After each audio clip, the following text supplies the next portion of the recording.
Par exemple, vous êtes français, je suis français et tous les deux nous portons le nom de nos envahisseurs. Mais nous apprenons que nos ancêtres étaient les Gaulois.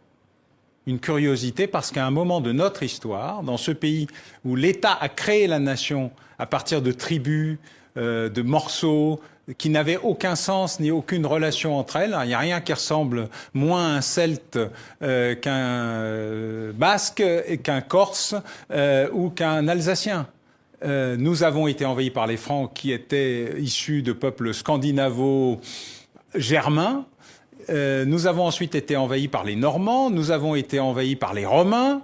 Eux-mêmes ont importé sur notre territoire des populations qui venaient de leur empire, y compris des Arabo-Berbères. Les Arabo-Berbères nous sont remontés jusqu'à Poitiers, mais sont restés à Narbonne pendant des dizaines d'années. L'histoire de ce pays est un carrefour de migration, mais il y avait, grâce à Philippe II Auguste, un État central qui a décidé de créer un royaume, et le roi des Francs est devenu le roi de France. Oui. Et ceci a tout changé.